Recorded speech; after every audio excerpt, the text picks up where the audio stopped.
નમસ્તે વિદ્યાર્થી મિત્રો.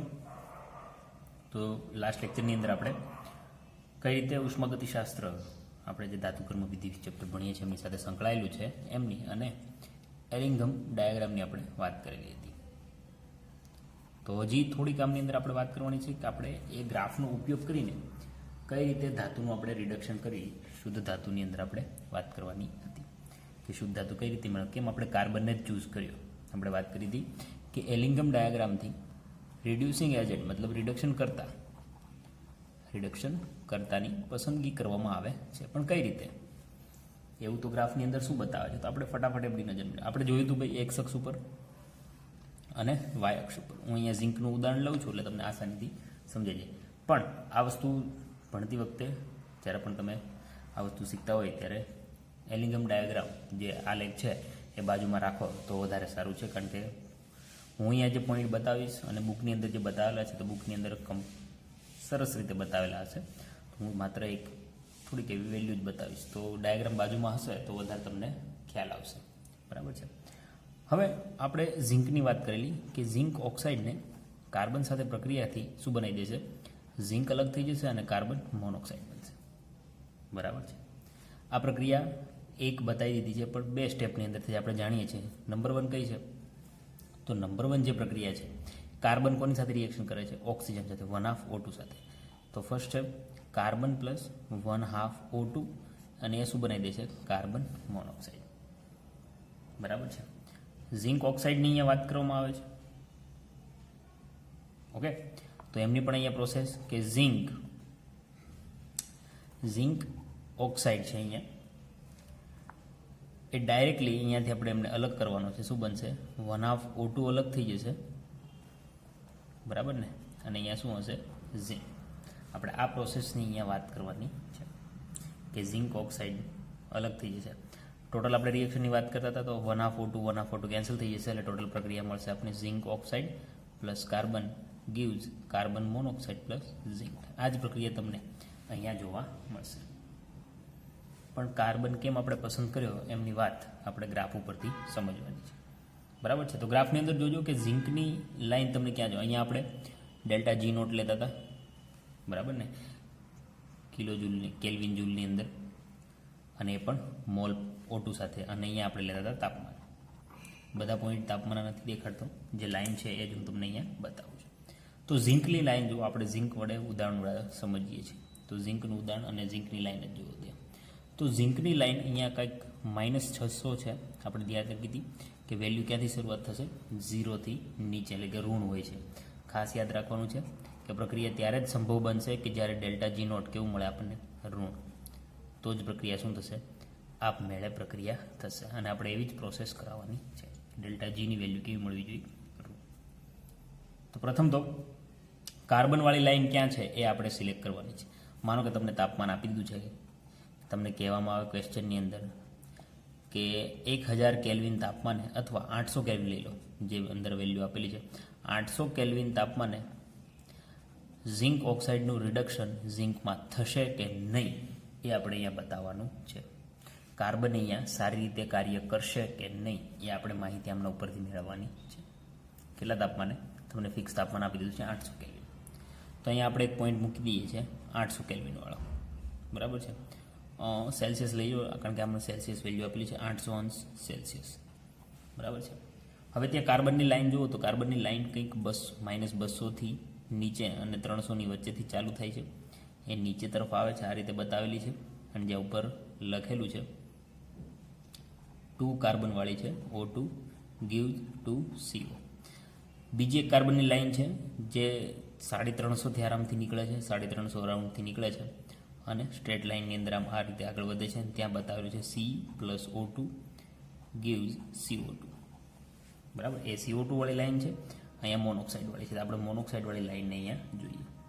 ઝીંકની લાઈનની વાત કરવામાં આવે તો ઝીંકની લાઈન કંઈક 600ની આજુબાજુ, એટલે કે 600 અને -700 છે. એક્ઝેક્ટ 600ની નીચેથી થોડા એવા પ્રમાણમાં ઉપર જાય છે. બરાબર છે. પછી તમને મોસ્ટલી જે વેલ્યુ આપેલી છે ત્યાંથી જ હું બતાવું છું. બરાબર, આપણે ઝીંકની લાઈન હું અલગથી બતાવું છું થોડી, આ રીતે થોડી સ્ટ્રેટ જાય છે અને પછી ઉપર જાય છે. આ જે પોઈન્ટ હતો આપણે ગઈકાલે જ વાત કરી દીધી હતી કે ત્યાંથી એમનું શું થતું છે, ફેઝ ચેન્જ થાય છે, બરાબર છે, ફેઝ શું થાય છે, ચેન્જ. હવે તમને કહેવામાં આવ્યું છે કે 800 સેલ્સિયસે ઝીંકનું રિડક્શન થશે કે નહીં. તો આપણે એ જ વસ્તુ જોવાની છે. તો 800 સેલ્સિયસ તાપમાન અહીંયા જોવા જઈએ આપણે તો ઝીંકનું લાઈન અહીંયા ટચ થાય છે, બરાબર ને. ઝીંકની લાઈન જે ટચ થાય છે આપણે આ રિએક્શન માટે જોઈએ. ઝીંકની લાઈન ટચ ક્યાં થાય છે, તો કે એમની વેલ્યુ છે આપણે 600 ની નીચે છે એટલે આપણે 610 લઈ લઈએ, 600 જ લઈ લઈએ ચલો ને અત્યારે. પણ એ જે વેલ્યુ છે કઈ છે, તમને ગ્રાફની અંદર મેં ગઈકાલે જ વાત કરી હતી કે એમની અંદર ઝીંક પ્લસ O2 gives ZnO, મતલબ ઝીંક શેમાં રૂપાંતર થાય છે, એમને ઓક્સાઇડ બને છે. આપણે રિડક્શન વેલ્યુ લેવાની છે એટલે આ -600 છે તો આપણે કેવી લેવી પડશે, +600, બરાબર છે. આ રીતે એમની વેલ્યુ લેવામાં આવે છે. કમ્પ્લીટ વસ્તુ છે. ગઈકાલે જે વાત કરી હતી કે આમની અંદર ઓક્સાઇડ સ્વરૂપ આપ્યું છે, આપણે રિડક્શન સ્વરૂપ લેવાનું છે એટલે વેલ્યુ માઇનસ હતી તો આપણે કેવી લેવી પડશે, +600 અહીંયા લઈ લીધી, બરાબર છે. હવે એ જ તાપમાને કાર્બન રિડક્શન કર સાથે કાર્બનની વેલ્યુ આપણે લઈએ તો કાર્બનની વેલ્યુ એ જ તાપમાને અહીંયા આવશે અને ડેલ્ટા જીનું મૂલ્ય જુઓ તો 600 થી કેવું આવે છે, ઓછું, બરાબર. કેટલું આવે છે, 600 થી ઓછું. અને વેલ્યુ આપણે કોઈ પણ ઓછી લઈ લઈએ અને એમની વેલ્યુ તો એ જ રહેવાની છે જે વેલ્યુ આપેલી છે. તો અહીંયા carbon plus O2 gives 1/2O2 છે. કાર્બન મોનોક્સાઇડ એમની આપણે વેલ્યુ લઈ લઈએ અને રિએક્શનમાં એ જ વેલ્યુ, એમની ઉલટી કરવાની જરૂર નથી કારણ કે એ જ વેલ્યુ અહીંયા આપેલી છે. એમની આપેલી -400 લઈ લઈએ. એક રાઉન્ડ ફિગરની અંદર લઉં છું જેથી આપણે તમને સમજાવીશું, બરાબર છે. હવે જ્યારે ટોટલ રિએક્શન થશે ત્યારે ઉપર રિએક્શન બતાવી દીધી છે, 1/2O2 કેન્સલ થઈ જતું છું, બરાબર છે. પણ અહીંયા +600 છે, અહીંયા -400 છે. તો જ્યારે અહીંયા રિએક્શન લખી દઈએ તો આ થઈ ગઈ +600 ની અંદર, આ થઈ ગઈ -400. તો આપણે જ્યારે રિએક્શનનો સરવાળો કરીએ છીએ તો આ ડેલ્ટા જીની વેલ્યુ છે એમનો પણ સરવાળો કરવો પડશે. તો -400 + 600 અહીંયા ટોટલ આપણે કેટલું વધશે, +200. મતલબ ડેલ્ટા જીની વેલ્યુ કેવી આવે છે, ધન, બરાબર છે. તો 800 કેલ્વિન તાપમાને 800 સેલ્સિયસ તાપમાને પ્રક્રિયા જોવા જઈશું તો ઝીંક ઓક્સાઇડ રૂપાંતર થાય છે. આપણે ઝીંકનું રિડક્શન કરવાનું છે એટલે વેલ્યુ -600 ની જગ્યાએ લઈ લીધી +600, કારણ કે ગ્રાફની અંદર એનું શું બતાવેલું છે, ઓક્સિડેશન. એ વેલ્યુ કોની આપેલી છે, ઓક્સિડેશન વેલ્યુ. આપણે રિડક્શન વેલ્યુ લેવાની છે તો ઓક્સિડેશન વેલ્યુનું ઉલટું થઈ જશે એટલે પ્લસ છે તો માઇનસ હશે તો પ્લસ લઈ લેવાનું છે. કાર્બનની ઓક્સિડેશન વેલ્યુ જ આપેલી છે તો એઝ ઇટ ઇઝ આપણે લઈ લઈએ તો +600 માંથી 400 જશે, કેટલા વધશે, +200, કારણ કે પ્લસ સાઇન મોટી છે. મતલબ ડેલ્ટા જીનું મૂલ્ય કેવું આવે છે, ધન. ક્યાં, 800 સેલ્સિયસ તાપમાને. પણ ગ્રાફ તમે આગળ જોઈશું કે જ્યાંથી પીક ઉપર જાય છે તમને કહેવામાં આવ્યું કે ચલો બતાવો 1200 સેલ્સિયસ તાપમાને આ પ્રક્રિયા થાત કે નહીં. કેટલા સેલ્સિયસ તાપમાને, 1200 સેલ્સિયસ તાપમાન માનો કે અહીંયા છે તો 1200 સેલ્સિયસ તાપમાને કાર્બનની વેલ્યુ અહીંયા આપણે ટચ કરાવી દઈએ ગ્રાફ સાથે. તો માનો કે એમની વેલ્યુ આવે છે 600 અને 700 ની વચ્ચે એક વેલ્યુ લઉં છું, બરાબર ને. તો કાર્બન પ્લસ 1/2O2 એમાંથી જે CO બને છે એમની વેલ્યુ કેટલી આવે છે, આપણે લઈ લઈએ -650. -650. 1200 સેલ્સિયસ તમે ઝીંકનો ગ્રાફ જોવા જશો, ઝીંકનો ગ્રાફ કાર્બનના ઉપરના ભાગમાં, કારણ કે અહીંયા પોઈન્ટથી એનો ગ્રાફ ઉપર તરફ જતો રહે છે તો એ જ પોઈન્ટે આપણે ઝીંકની વેલ્યુ લેવા જઈએ તો માનો કેટલી આવે છે, -200. પણ વેલ્યુને આપણે એ ઓક્સિડેશનની વેલ્યુ છે, આપણે કેવી લેવાની છે, રિડક્શનની. તો એ જ અહીંયા બતાવી દઈએ ઝીંક માટે રિડક્શનની જે વેલ્યુ છે, બરાબર ને, ZnO પ્લસ અહીંયા આપણે 1/2 લઈ લેશું અહીંયા, બરાબર છે. ZnO અને કાર્બનવાળી જે વેલ્યુ હતી ઝીંક અને 1/2O2 અને શું બનાવી દેશે, ZnO. એમની વેલ્યુ કેટલી આવી, +200. -200 છે પણ આપણે વેલ્યુ રિડક્શન કરતા નહીં લેવાની. હવે ટોટલ બાદ બાકી કરો, ક્યાં, 1200 સેલ્સિયસ તાપમાન. તો અહીંયા તમને વેલ્યુ કેવી આવશે, ડેલ્ટા જીની વેલ્યુ કેટલી આવશે, બરાબર છે.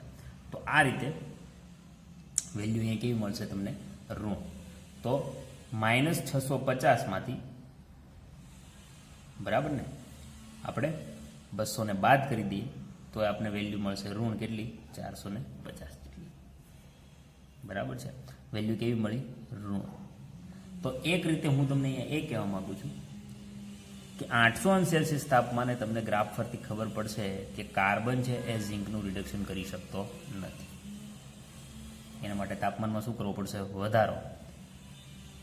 800થી લઈને ઉપર, માનો કે 1000 અહીંયા હશે, તો 1200 તાપમાને તમને પૂછવામાં આવે, ચલો બતાવો 1200 તાપમાને ઝીંકનું રિડક્શન થશે કે નહીં. તો તમે સિમ્પલ રીતે કેલ્ક્યુલેશન કરીને બતાવી શકો છો કે 800 એ નહીં, પણ ક્યારે? 1200 તાપમાને ઝીંકનું રિડક્શન કાર્બન દ્વારા થશે. સિમ્પલ વસ્તુ છે. તો ગ્રાફ પરથી તમને ફાઇનલી માહિતી મળશે કે ધાતુ છે એ રિડક્શન કરી શકે છે કે નહીં. બરાબર છે. તો તમે અહીંયા વેલ્યુ જુઓ તો 800 તાપમાને કાર્બન કરતાં નીચે ગ્રાફ કોનો હતો? ઝીંકનો. તેથી રિડક્શન કરી શકતો નથી. શોર્ટ રીત કહેવા માગું તમને. પણ જ્યારે 1200 તાપમાને કાર્બનના ઉપરના ભાગમાં કોનો ગ્રાફ જતો રહ્યો? ઝીંકનો. કાર્બન ક્યાં ઉતર્યો? નીચે. તો જ્યારે પણ ધાતુ અથવા કોઈ પણ અધાતુ લઈ લો નીચે હશે, ગ્રાફની અંદર નીચે હશે, ત્યારે ઉપરવાળી ધાતુનું રિડક્શન કરી શકે છે.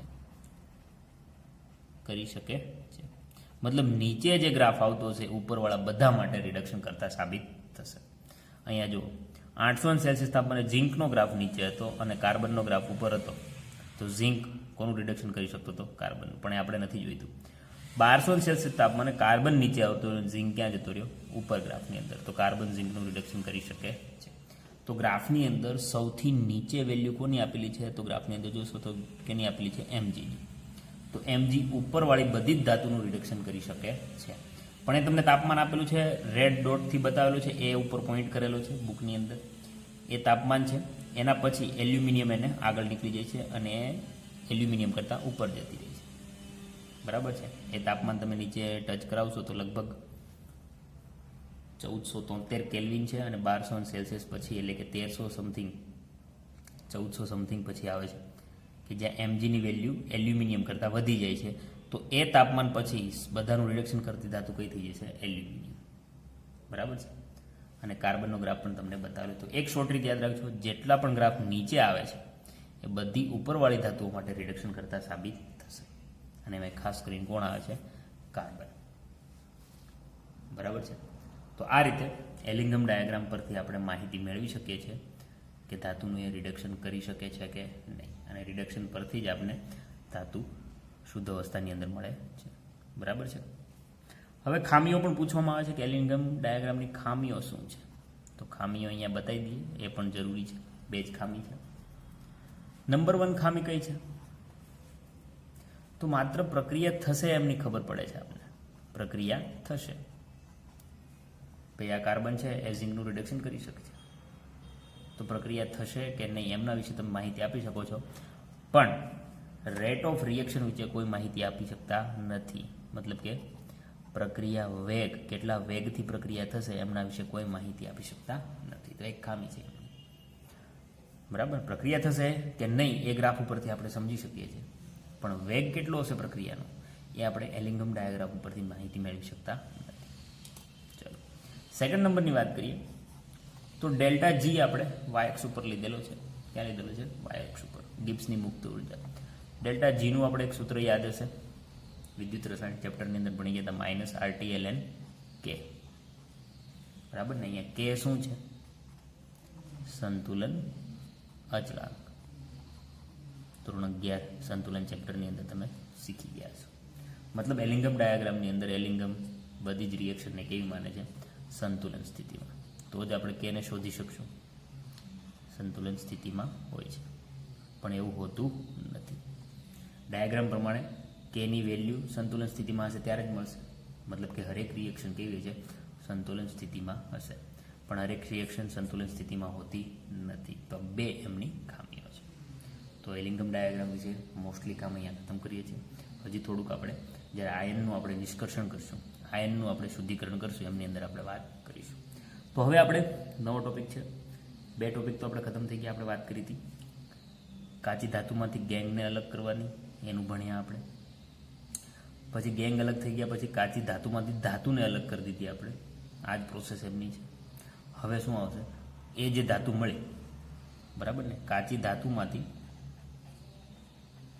ધાતુને આપણે અલગ કરી, મતલબ ક્રૂડ મેટલ છે આ, બરાબર ને. ક્રૂડ એટલે બધાને ખબર છે, બધું ડોળ ભેગો થયો હોય. ક્રૂડ મેટલમાંથી શું કરવાનું છે હવે, પ્યોર મેટલ કરવાનું, મતલબ આમનું શુદ્ધિકરણ કરવાનું છે. તો આપણે આ જે પ્રોસેસ કરી, ઝિંક ઓક્સાઇડ છે કાર્બન, અહીંયા જે ઝિંક મળ્યું આપણે, આ શુદ્ધ ઝિંક નથી હોતું, બરાબર ને. આ 97% જેટલું શુદ્ધ હોય છે.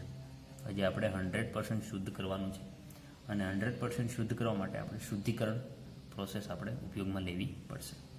તો આપણે નેક્સ્ટ ટોપિક જોઈએ, શુદ્ધિકરણ, અને જે પ્રોસેસ બુકની અંદર છે એમને આપણે ફટાફટ અભ્યાસ કરી લઈએ. સિમ્પલ વસ્તુ છે, જેથી ફટાફટ આપણે યાદ પણ રહી જશે. તો નેક્સ્ટ ટોપિક છે આપણો શુદ્ધિકરણ. તો હેડિંગ લગાવીએ આપણે, શુદ્ધિકરણ, બરાબર ને. અશુદ્ધ ધાતુઓનું શુદ્ધિકરણ. શુદ્ધિકરણની ટોટલ 6 પ્રોસેસ છે, બરાબર. 6 આપણે થોડી ફટાફટ યાદ રાખવાની છે. અને એમની અંદરથી ખાસ કરીને જે પ્રોસેસ હશે એમની અંદર ખાલી MCQ બાબતમાં એટલું પૂછવામાં આવે છે કે કઈ ધાતુનું શુદ્ધિકરણ આ પ્રોસેસથી થાય છે, બરાબર. જેમ કે ફર્સ્ટ પ્રોસેસ છે દ્રવગલન, બરાબર ને, મતલબ કે લિક્વિફિકેશન પણ તમે આમને કહી શકો છો. સેકન્ડ પ્રોસેસ છે નિસ્યંદન, મતલબ ડિસ્ટિલેશન. થર્ડ પ્રોસેસ છે વિદ્યુત વિભાજન. હવે વિદ્યુત વિભાજન આપણે વિદ્યુત રસાયણ ચેપ્ટરની અંદર ભણી ગયા છે, પેલી એનોડ અને કેથોડવાળી, બરાબર છે. તો એ તો બધાને યાદ જ છે, મતલબ મારે થોડી એવી ઉદાહરણ જ આપવાની જરૂર પડશે. 4 નંબરની પ્રોસેસ છે બહુ જ અગત્યની, ઘણી બધી વાર એક્ઝામની અંદર પૂછવામાં આવી છે, ઝોન શુદ્ધિકરણ. ફટાફટ યાદ રાખી લેવાની છે, અને ફટાફટ આપણે વાત કરતા. અને લાસ્ટ છે ક્રોમેટોગ્રાફી, 5 નંબરની છે બાષ્પ પદ્ધતિ. બાષ્પ અવસ્થા મતલબ વેપરની અંદર એમને કન્વર્ટ કરી દેવાનું છે, અને આપણે જાણીએ છીએ વેપરની અંદર જ્યારે ધાતુ કન્વર્ટ થશે ત્યારે હંમેશા કેવી થઈ જશે, શુદ્ધ, બરાબર. જેમ કે દરિયાનું પાણી વેપર બને છે ત્યારે શુદ્ધ અવસ્થામાં હોય છે. તો બાષ્પ અવસ્થા, શુદ્ધિકરણ. અને 6 નંબરની છે એ છે ક્રોમેટોગ્રાફી. ક્રોમેટોગ્રાફી. તો ફર્સ્ટ નંબરની વાત કરી દઈએ આપણે, દ્રવગલન, મતલબ કે પિઘલન, બરાબર ને. આપણે એમને લિક્વિડ કરી દેવાનું, ધાતુ સોલિડ અવસ્થામાં હોય છે, એમને આપણે શું કરી દેવાનું છે, લિક્વિડની અંદર ટ્રાન્સફર કરી દેવાની છે, બરાબર છે. હવે લિક્વિડની અંદર ટ્રાન્સફર કરશું તો પહેલાં ઢાળની આપણે વાત કરેલી હતી કે જ્યારે સીડી ટાઈપની રચના રાખવામાં આવે છે આ રીતે. અહીંયા આખી એક ભઠ્ઠી ટાઈપની પરાવર્તનની ભઠ્ઠી છે, અમને અહીંયા ગરમ કરી દેવામાં આવશે, ફૂલ ગરમી આપવામાં આવશે, મતલબ હીટિંગ સમજી લો. તો અહીંયાથી ધાતુને રેડવામાં આવશે, એટલે શું થશે, પીગળી જશે. ધાતુ શુદ્ધ અવસ્થામાં પીગળીને આગળ નીકળી જશે, પણ એમની અંદર જે અશુદ્ધિઓ છે એ અહીંની નહીં જમા થઈ જશે, એ આગળ વહી શકતી નથી, બરાબર છે. તો વસ્તુ એ સમજતો, દ્રવગલનની અંદર આપણે લખી લઈએ થોડું, એટલે ફટાફટ યાદ રહીએ કે આ પદ્ધતિનો ઉપયોગ ખાસ કરીને કઈ ધાતુ માટે, ટીન માટે, બરાબર છે. ટીન જેવી જે કેવી છે, નીચા ગલન બિંદુવાળું, મતલબ ઊંચા તાપમાનની જરૂર નહીં પડે, ઓછા તાપમાનથી પણ એ શું થઈ જશે, પીગળી જશે. નીચા ગલન બિંદુ ધરાવતી ધાતુ માટે શુદ્ધિકરણ માટે આ પ્રોસેસનો ઉપયોગ કરવામાં આવે છે, બરાબર છે. એક ઢાળ જેવી રચના હોય છે, એ ઢાળને શું કરવામાં આવશે, ગરમ કરવામાં આવશે. મતલબ આ પરાવર્તનની ભઠ્ઠી છે, આપણે જ્યારે પણ ગરમીની વાત કરવામાં આવશે ત્યારે પરાવર્તનની ભઠ્ઠીનો જ ઉપયોગ કરવામાં આવે છે. ઢાળ જેવી રચના છે. અશુદ્ધિનું તાપમાન વધારે હોય છે, એમનું ગલનબિંદુ કેવું હશે, ધાતુ કરતાં વધારે હોય છે, તો અશુદ્ધિ પીગળશે નહીં, એ સોલિડ અવસ્થામાંની અંદર જ રહેશે. ટીન જેવી જ્યારે નીચા તાપમાન ધરાવતી ધાતુ છે શું કરશે, પીગળી જશે, પીગળીને આગળ નીકળી જશે. અહીંયા પાત્ર રાખી દઈએ, જેથી ઢાળમાંથી આપણે એમને એક પાત્રની અંદર જમા થઈ જશે. પણ અશુદ્ધિના જે સોલિડ છે, ગાંગડા કહી શકીએ આપણે, બધા અંદર ફસાઈ રહેશે, બરાબર છે. તો અશુદ્ધ ધાતુઓને એક ગરમ ઢાળની સપાટી પરથી પસાર થવા દેવામાં આવે છે, જેથી ઊંચા તાપમાને ગલન પામતી અશુદ્ધિઓ નીચા ગલન બિંદુ વડે ધાતુ શુદ્ધ સ્વરૂપમાં મેળવી શકાય છે, અને ઢળતી સપાટીનું તાપમાન સેટ કરવામાં આવે છે, બરાબર. સિમ્પલ વસ્તુ છે. એ રીતે જોવા જઈએ તો અશુદ્ધિઓ પીગળતી નથી, અને એમની અંદર જે ધાતુ આપણે જોઈએ છે શું થશે, પીગળી જશે. એટલે પાણીની જ વાત કરો, બરાબર. પાણીની અંદર આપણે રેતી નાખી દઈએ અને પછી વહેવા દેવામાં આવે તો પાણી નીકળી જશે, પણ રેતી વહી શકતી નથી. એવી જ વસ્તુ છે, ટીન પીગળી જશે અહીંયા અને નીકળી જશે, ઢાળ જેવી રચના છે, તો પણ એમની અંદર જે અશુદ્ધિ હશે એ ત્યાંથી નીકળી શકતી નથી. તો આ છે દ્રવ ગલન પદ્ધતિ, સિમ્પલ વસ્તુ, બરાબર છે. નંબર 2ની વાત કરીએ, નિસ્યંદન. બરાબર, શું છે? નિસ્યંદન. હવે નિસ્યંદન તો આપણે ધોરણ 10થી ભણીએ છીએ. એમાં પણ નીચા ગલન બિંદુવાળી ધાતુનો જ ઉપયોગ કરવાનો. આખો ડાયાગ્રામ તમને સમજાવી દો, પહેલાં થોડુંક લખી લઈએ આપણે. કોના માટે આ પદ્ધતિનો ઉપયોગ થાય છે? તો કે ઝિંક અને મર્ક્યુરી જેવી બસ આ બધું MCQની અંદર પૂછવામાં આવે તો આ યાદ રાખવાની જરૂર છે. જેવી પ્રમાણમાં આના પણ ગલનબિંદુ કેવા છે? નીચા ગલનબિંદુ ધરાવતી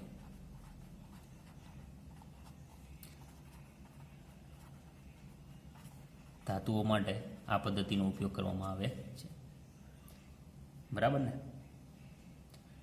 સિમ્પલ આપણે પ્રયોગ જોયા છે કે અહીંયા ટીપાઈ ઉપર પાત્ર લેવામાં આવે છે અને એમને ઊંચું તાપમાન આપવામાં આવશે. અહીંયા આપણે મેટલ ભરી દીધી છે, એમને શું કરશે? ઊંચું તાપમાન આપશે અને એમને કન્ડેન્સેટ લગાવેલું હોય છે. કન્ડેન્સેટની આખી પ્રોસેસ છે. એક બાજુ પાણી ઇનલેટ હોય છે, એક બાજુ આઉટલેટ હોય છે. આ પ્રયોગ આપણે 10મા ધોરણથી ભણતા આવીએ છીએ. અને અહીંયા નળી જોડેલી હશે, જ્યાંથી આપણે આ રીતની આખી પ્રોસેસ મેં ફટાફટ તમને સમજાવવા માટે, બરાબર ને, કે અહીંયા જે મેટલ છે નીચું ગલનબિંદુ ધરાવે છે, મતલબ ડાયરેક્ટ આપણે શેમાં ફેરવી દેવાની છે? વાયુ સ્વરૂપમાં. તો મેટલને એટલું તાપમાન આપવામાં આવશે અહીં નીચેથી કે વાયુ સ્વરૂપમાં ફરી જાય, વાયુ આગળ વધશે અને અહીંયાથી પાણી એન્ટર થશે અને અહીંયાથી બહાર આવશે. બરાબર, અહીંયા વાયુ હશે બધા, પાણી ઠંડુ પડવાના લીધે વાયુ પણ શું થશે? ઠંડા પડશે અને અહીંયા આપણે ડ્રોપ પાઈ દે અહીંયા મળશે. બરાબર છે. તો ઝિંક અને મર્ક્યુરી જેવી પ્રમાણમાં નીચા ગલનબિંદુ ધરાવતી ધાતુઓ માટે આ પદ્ધતિનો ઉપયોગ કરવામાં આવે છે. બરાબર ને? કે નિસ્યંદિત કરવામાં આવે છે, બાષ્પને ઠારીને શુદ્ધ ધાતુ મેળવી શકે. અશુદ્ધિ બધી આ પાત્રમાં જ પડી રહેશે, કારણ કે ગલનબિંદુ નીચું છે, અશુદ્ધિઓનું ગલનબિંદુ કેવું હશે? વધારે. કમ્પ્લીટ વસ્તુ છે. તો મર્ક્યુરી છે, નીચા દબાણે આપણે નિસ્યંદન કરવા માટે એનું દબાણ પણ ઘટાડવું પડે છે. તો સિમ્પલ પ્રોસેસ છે આ, કે આપણે 10મા ધોરણથી જોતા આવીએ છીએ. તો આનાથી પણ શુદ્ધિકરણ થાય છે. બરાબર છે. ત્રીજી જે પ્રોસેસ છે વિદ્યુત વિભાજન, એ તો આપણે જાણીએ જ છીએ. વિદ્યુત વિભાજન મતલબ હાઈ વોલ્ટેજ બેટરીનો ઉપયોગ કરવામાં આવશે. આપણે વિદ્યુત રસાયણ ચેપ્ટરની અંદર આ ભણી ગયા છે. એક પાત્રની અંદર એનોડ લેવામાં આવે છે અને કેથોડ લેવામાં આવશે. હવે એનોડ અને કેથોડ કોણ છે એ ખાસ અગત્યનું છે. બંને વચ્ચે હાઈ વોલ્ટેજ બેટરી. હવે એનોડ અને કેથોડ, આ છે કેથોડ અને આ માત્ર ને માત્ર કોના માટે છે? કોપર અને ઝિંક જેવી ધાતુના શુદ્ધિકરણ માટે આ પ્રોસેસ વાપરવામાં આવે છે. બરાબર છે. તો આ છે કેથોડ. કેથોડ કોનો લેવામાં આવશે? શુદ્ધ કોપરનો સળિયો. જો કોપરની વાત કરવામાં આવે તો ઝિંક હશે તો શુદ્ધ ઝિંકનો સળિયો. અને અહીંયા અશુદ્ધ, જેમની અંદર અશુદ્ધિ છે એવો કોપર લેવાનો છે, અશુદ્ધિ કોપરનો સળિયો. દ્રાવણ કોનું લેવાનું છે? તો આપણે જાણીએ છીએ એમના જ ક્ષારનું દ્રાવણ, એટલે CuSO4નું દ્રાવણ. બરાબર છે. પ્રોસેસ તમે જાણો છો. આ થઈ ગયો એનોડ, આના થઈ ગયો કેથોડ. આપણે પ્રોસેસ લખવી જ પડે વિદ્યુત રસાયણ ચેપ્ટરની જેમ. એનોડ ઉપર શું થશે? તો એ અશુદ્ધ છે. બરાબર ને? એનોડ ઉપર કોણ છે? અશુદ્ધ. જેવી બેટરી ઓન કરશો કે કોપરમાંથી શું થઈ જશે? એનોડ ઉપર શું થાય? ઓક્સિડેશન. તો કોપર ડાયરેક્ટલી 2 ઇલેક્ટ્રોન ગુમાવી દેશે અને શેમાં રૂપાંતર થઈ જશે? કોપર +2ની અંદર. કોપર શેમાં રૂપાંતર થઈ જશે? કોપર +2ની અંદર. તો કોપર બધું જ ક્યાં આવતું રહેશે? દ્રાવણમાં. કોપર +2 પહેલાં સોલિડ હતું, અશુદ્ધ, ઇલેક્ટ્રોન જતા રહે એટલે કેવું થઈ ગયું? એક્વિયસ માધ્યમ, એટલે દ્રાવણમાં આવતું રહેશે. દ્રાવણમાં ઓલરેડી શું છે? CuSO4. સાથે સાથે શું આવે છે? 2 ઇલેક્ટ્રોન.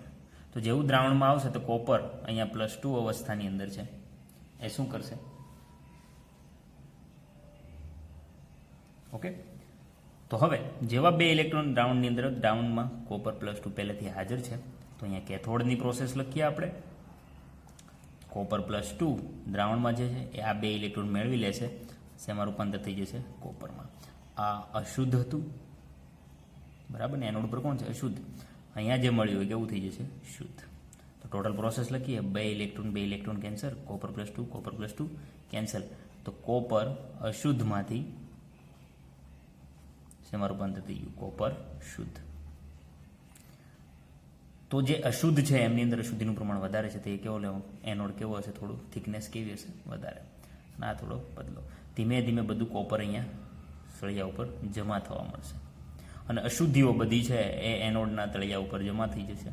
તો એનોડ ઉપર અશુદ્ધિ જે જમા થાય છે એમને શું કહેવામાં આવશે? Anode punk. શું કહેવામાં આવશે? એનોડ તો ધીમે ધીમે એઝ યુઝ્યુઅલી આપણે જે કહીએ છીએ કે એનોડ છે એ ધીમે ધીમે ખવાતો જશે અને બધું જ જમા ક્યાં થતું જશે? કેથોડ ઉપર. એટલે કેથોડની થિકનેસમાં શું થશે? વધારો. પછી જેવો સળિયાની અંદરથી બધું કોપર જમા થઈ જાય, સળિયાને રિપ્લેસ કરી દેવામાં આવશે. તો આ છે વિદ્યુત વિભાજન પદ્ધતિ, જે આપણે બધા એનોડ અને કેથોડ માટે ખૂબ જ, અને વિદ્યુત રસાયણ ચેપ્ટરની અંદર પણ ખૂબ જ સારી રીતે સમજ. એ જ રીતે ઝિંક, બરાબર છે, ઝિંક અશુદ્ધ લેવામાં આવશે અને શુદ્ધ લેવામાં આવશે. પ્રોસેસ સેમ રહેશે. કમ્પ્લીટ વસ્તુ છે. તો આપણે 3 પ્રોસેસ અહીંયા જોઈ, વિદ્યુત વિભાજન સુધીની અહીંયા પ્રોસેસ જોઈ લીધી છે. હવે ઝોન શુદ્ધિકરણ છે, તો એ પણ અગત્યનું છે, બરાબર છે. તો ચોથી વસ્તુની અહીંયા વાત કરી દઈએ, ઝોન શુદ્ધિકરણ. હવે એ સમજતા પહેલાં અહીંયા એ ધ્યાન રાખવું જરૂરી છે કે ઝોન શુદ્ધિકરણની અંદર ખાસ એક વસ્તુ યાદ છે, બરાબર છે. તો પ્રિન્સિપલ પણ તમે કહી શકો કે અશુદ્ધિ છે, અશુદ્ધિની દ્રાવ્યતા વધારે હોય છે, બરાબર ને? અશુદ્ધિની દ્રાવ્યતા વધારે હોય છે, મતલબ અશુદ્ધિ ફટાફટ શું થશે? દ્રાવ્ય થઈ જશે, મતલબ એકવીસ માધ્યમમાં આવતી રહેશે. તો ખાસ કરીને આ પદ્ધતિ કોના માટે છે? તો જે આપણે સેમિકન્ડક્ટર બનાવવા હોય છે, જેમ કે સિલિકોન, જર્મેનિયમ, બરાબર છે, પછી બિસ્મથ છે. આ બધી ધાતુઓ માટે, અર્ધધાતુઓના શુદ્ધિકરણ માટે આ બધી પ્રોસેસ ઝોન શુદ્ધિકરણ ખૂબ જ ઉપયોગી છે. સિમ્પલ વસ્તુ છે. જેમ કે આપણી પાસે અહીંયા એક રોડ બતાવી દઉં, બરાબર? આ સળિયો છે, કેવો છે? અશુદ્ધ. આમની અંદર ઇમ્પ્યુરિટીનું પ્રમાણ વધારે છે, અશુદ્ધતાનું પ્રમાણ વધારે છે. તો સેટિંગ કંઈક આવું રીતે કરવામાં આવે છે. એક રિંગ લેવામાં આવે છે, જેને સળિયામાંથી પસાર કરવામાં આવશે, અથવા રોલર નીચે મૂકી દીધા હોય છે. આ શું છે? હીટર. હીટર કેવા હોય છે? મતલબ એ શું કરશે? ગરમી આપશે, અને આ હીટરને આપણે મૂવમેન્ટ આપી શકીએ, મતલબ આગળ લઈ જઈ શકીએ, પાછળ લઈ જઈ શકીએ, બરાબર? મોસ્ટલી આગળ જ લેવામાં આવે છે. તો દ્રાવ્યતા વધારો અને હીટર એટલું તાપમાન આપશે કે જ્યાં હીટર હશે એટલો ભાગ શું કરશે? દ્રાવ્ય થઈ જશે. અશુદ્ધિ શું થઈ જશે? દ્રાવ્ય થઈ જશે, બરાબર છે. અશુદ્ધિ દ્રાવ્ય થઈ ગયેલે હીટર જેવું તમે આગળ મૂવમેન્ટ કરાવશો, હીટરને થોડુંક આગળ લઈ જશો, તો આગળ જઈને બાજુમાં ડાયાગ્રામ દોરું, હીટરને તમે આગળ લઈ ગયા થોડું. આ જ ડાયાગ્રામ છે, હીટરને તમે આગળ લઈ ગયા. તો અશુદ્ધિઓ બધી જ્યાં જ્યાં હીટર ચાલશે ત્યાં ત્યાં એમની સાથે જતી રહેશે, કારણ કે એ શું છે? દ્રાવ્ય છે. તો શરૂઆતથી અહીંયાથી શરૂઆત કરી તો અશુદ્ધિઓ હીટરની સાથે સાથે આગળ ગઈ, અને છેલ્લે હીટર જ્યારે અહીંયા પહોંચશે ત્યારે બધી અશુદ્ધિઓ ક્યાં ભેગી થઈ ગઈ છે? છેડા ઉપર. પછી આ છેડાને શું કરી દેવામાં આવશે? કટ કરી દેવામાં આવશે. એટલે અશુદ્ધિને આપણે કટ કરી નાખીએ. તો આખો જે સળિયો છે એ હીટરના લીધે, ગરમીના લીધે, દ્રાવ્યતાના સિદ્ધાંતના લીધે શું કર્યું? શુદ્ધ થઈ જશે, બરાબર છે. તો શૂન્ય અવકાશની અંદર આખી રચના હોય છે, કમ્પ્લીટ વસ્તુ છે. ઉમદા વાયુનું વાતાવરણ હોય છે, અંદર ઉમદા વાયુઓ ભરવામાં આવે છે, બધા વાયુઓને હટાવી દેવામાં આવે છે, કે બંધ રચના છે. પછી આખું જ્યારે આ અશુદ્ધિઓ એક છેડે ભેગી થઈ જશે ત્યારે સળિયાને બહાર કાઢીને એમને કટ કરી નાખે છે, મતલબ અશુદ્ધિઓને કટ કરી નાખે છે, અને બાકી શુદ્ધ રહેલો ભાગ, શુદ્ધતા કમ્પ્લીટ થઈ જશે, બરાબર ને? ઓકે. તો આ પદ્ધતિની અંદર ગોળાકાર મોબાઈલ હીટરને એક નળીના અશુદ્ધ અર્ધધાતુનો જે ટુકડો છે એમની નીચે ફિક્સ કરવામાં આવે છે, અને હીટરને ઓન કરીને એમની સાથે મૂવમેન્ટ કરાવવામાં આવે છે, બરાબર છે. તો અશુદ્ધ જે સળિયો છે એમની અંદરથી અશુદ્ધિઓ અલગ પડે છે અને પીગલિત દ્રવ સાથે આગળ વધે છે. આગળ વધતું જે છે જેમ હીટર મૂવમેન્ટ કરાવશું એમ, બરાબર ને? પછી જ્યારે છેલ્લા ઉપર અશુદ્ધિઓ પહોંચી જશે ત્યારે એમને કટ કરી દેવામાં આવશે. તો આ છે ઝોન શુદ્ધિકરણની પ્રોસેસ. એકવાર વાંચશો તો એ તમને ખબર પડી જશે, બરાબર? બિસ્મથની વાત કરી હતી એમ એ જ રીતે બોરોન છે, ગેલિયમ છે,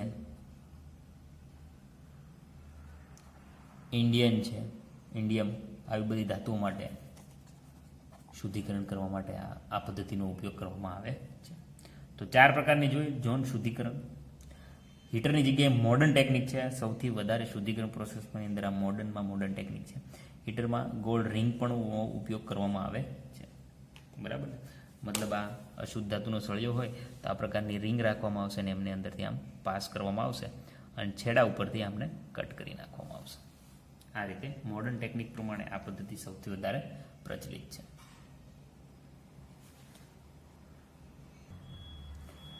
તો 5મી જે પ્રોસેસ છે એ નીચે જ બતાવું છું, બાષ્પ અવસ્થા શુદ્ધિકરણ. મતલબ બાષ્પની અંદર રૂપાંતર કરવાનું છે, તો આમની અંદર પણ તાપમાનનું ખૂબ જ મહત્ત્વ છે. તાપમાન યાદ રાખવું જરૂરી છે અને MCQની અંદર પણ પૂછવામાં આવે છે. બાષ્પ અવસ્થા શુદ્ધિકરણ. આમની અંદર બે પદ્ધતિ છે, ડાયરેક્ટલી 2 માર્કની અંદર પૂછવામાં આવે છે. નંબર 1 મોન્ડ કાર્બોનિલ અને સેકન્ડ નંબર ઉપર છે વાન આર્કેલ. આ બંને 2 માર્કની અંદર ડાયરેક્ટલી પૂછવામાં આવે છે. વાન આર્કેલ બરાબર છે. મોન્ડ કાર્બોનિલની અંદર ખાસ કરીને નિકલ જેવી ધાતુનું શુદ્ધિકરણ કરવામાં આવે છે, બરાબર, નિકલ. એ જ રીતે વાન આર્કેલ પદ્ધતિની અંદર ઝિર્કોનિયમ પછી ટિટેનિયમ જેવી ધાતુનો અહીંયા ઉપયોગ કરવામાં આવે છે, જેથી એમનું શુદ્ધિકરણ થઈ શકે. બધે રાસાયણિક પ્રક્રિયાઓ છે. જેમ કે મોન્ડ કાર્બોનિલ પદ્ધતિની અંદર અશુદ્ધ નિકલને કોની સાથે ડાયરેક્ટલી હીટઅપ કરવામાં આવે છે? કાર્બન મોનોક્સાઇડ સાથે. સિમ્પલ પ્રોસેસ તમને સમજાવી દઉં છું. તાપમાન હોય છે, ખાસ યાદ રાખજો, 330થી લઈને 350 સુધીનું રેન્જમાં હોય છે. આ બંને વચ્ચે પ્રોસેસ થઈને એક સંકીર્ણ સંયોજન બને છે, જેમનું નામ છે, સૂત્ર પહેલાં લખી દઉં છું અહીં, નિકલ CO4, બરાબર છે. નિકલ કાર્બોનિલ સંયોજન આપે છે, જેને નિકલ ટેટ્રા કાર્બોનિલ નામ આપવામાં આવ્યું છે. પછી આ જ વસ્તુને ફરી ગરમ કરવામાં આવશે. તાપમાન ફરી યાદ રાખજો, રેન્જ હોય છે 450થી લઈને 470. મોન્ડ કાર્બોનિલ પદ્ધતિ, જેમની અંદર કાર્બન મોનોક્સાઇડનો ઉપયોગ કરવામાં આવે છે. ફરી હીટઅપ કરશો એટલે નિકલ અલગ થઈ જશે અને કાર્બન મોનોક્સાઇડ ત્યાંથી અલગ થઈ જશે. તો અશુદ્ધિ છે એ ડાયરેક્ટ કોની સાથે અલગ થઈ જશે? કાર્બન મોનોક્સાઇડ સાથે. એટલે નિકલ અહીંયા પ્યોર અવસ્થાની અંદર તમને જોવા મળશે, બરાબર છે. તો આ જે ફેઝ છે વચ્ચે 330થી લઈને 350, અહીંયા એ કેવું બાષ્પ અવસ્થાની અંદર ફેરવાઈ જશે. આ થઈ ગઈ બાષ્પ અવસ્થા. બાષ્પ અવસ્થાને વધારે હીટઅપ કરશો એટલે નિકલ ત્યાંથી નીકળી જશે. એટલે બાષ્પ અવસ્થાની અંદર કેવી થઈ ગઈ છે? પ્યોરલી, એટલે કે શુદ્ધતા પ્રાપ્ત કરી લીધી હશે. બાકી અશુદ્ધિઓ કોની સાથે થતી રહેશે? કાર્બન મોનોક્સાઇડ સાથે. તો અશુદ્ધ નિકલ ધાતુમાંથી નિકલ કાર્બોનિલ બનાવવામાં વાપરી શકાય છે અને આનો ખર્ચ પણ કેવો છે? ઓછો. આ પદ્ધતિ મોન્ડ નામના વૈજ્ઞાનિકે વિકસાવેલી હોવાથી અમને શું કહેવામાં આવે છે? મોન્ડ કાર્બોનિલ પદ્ધતિ તરીકે ઓળખવામાં આવે છે. કમ્પ્લીટ વસ્તુ. તો આ થઈ ગઈ મોન્ડ કાર્બોનિલ. સેકન્ડ આમની અંદર છે વાન આર્કેલ. તો એમની પણ રિએક્શન અહીંયા જ બતાવી દઈએ છીએ. આમની અંદર પણ ખાસ તાપમાન જ આપવામાં આવે છે. અશુદ્ધિ અહીંયા બતાવી દઉં છું, બરાબર ને. જેમ કે ઝિર્કોનિયમનું ઉદાહરણ લઈએ તો ઝિર્કોનિયમ સોલિડ અવસ્થામાં છે. એમને આયોડિન સાથે હીટઅપ કરવામાં આવશે. તાપમાન થોડું વધારે હશે, તાપમાન વધારે લેવામાં આવે છે, 800 કેલ્વિન જેટલું, બરાબર છે. તાપમાનનું રેન્જ ખાસ યાદ રાખવાની છે અહીંયા, બરાબર છે. તો ઝિર્કોનિયમને આયોડિન સાથે પ્રક્રિયા કરતાં 870 કેલ્વિન તાપમાન પર, એક નીચા તાપમાન ઉપર ડાયરેક્ટ આપણે શેમાં રૂપાંતર કરી દઈએ છીએ? બાષ્પ અવસ્થાની અંદર, અને એક સંકીર્ણ સંયોજન બનાવી લેશે ઝિર્કોનિયમ આયોડાઇડ, ZrI4, જે વોલેટાઇલ હશે, બરાબર ને. ફરી પાછું એમને ગરમ કરવામાં આવશે. નીચે અહીંયા બતાવું છું. તાપમાન ફરી યાદ રાખી લેજો, 2075 કેલ્વિન તાપમાન સુધી પર. ફરી પાછું આ બંને વચ્ચેનો બોન્ડ બ્રેક થઈ જશે. ઝિર્કોનિયમ પ્યોરલી અવસ્થાના શુદ્ધ અવસ્થામાં આપણે મળશે અને અહીંયાથી આયોડિન ગેસ અવસ્થાની અંદર બાષ્પ નીકળી જશે, બરાબર. આમની અંદર ખાસ કરીને અશુદ્ધિઓ કોની હોય છે? તો કે ઓક્સિજન જેવી, નાઇટ્રોજન છે, આવા ગેસ.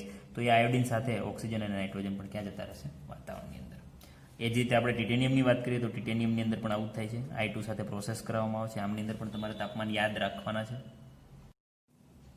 તો એમની 500 કેલ્વિન તાપમાને પ્રોસેસ કરવામાં આવે છે. ફરી એ જ પ્રોસેસ થશે. Tiની I સાથે પ્રક્રિયા થઈ જશે અને ફરી એમને 1700 કેલ્વિન તાપમાન ઉપર હીટઅપ કરવામાં આવશે. એટલે ટિટેનિયમ અલગ થઈ જશે અને આયોડિન છે એ ઓક્સિજન અને નાઇટ્રોજન સાથે અલગ થઈ જશે. તો ટોટલ આપણે આટલી પ્રક્રિયા જોઈ. ક્રોમેટોગ્રાફીની અંદર આપણે જે અધિશોષણના જે નિયમ છે એમના દ્વારા શુદ્ધિકરણ કરવામાં આવે છે. તો ક્રોમેટોગ્રાફીનું પણ અલગ લેવલ છે, બરાબર છે. એમની અંદર અધિશોષણના સિદ્ધાંત ઉપર એ કાર્ય કરે છે. તો સિમ્પલ રીતે પેપર ક્રોમેટોગ્રાફી હોય છે, કોલમ ક્રોમેટોગ્રાફી હોય છે, એવી પદ્ધતિઓનો ઉપયોગ કરવામાં આવે છે. પણ આપણી બુકની અંદર બહુ ઓછું આપેલું છે, તો ક્રોમેટોગ્રાફી લેવલ આપણે થોડું ઓછું રાખશું, બરાબર છે. તો આજનો લેક્ચર અહીંયા સુધી.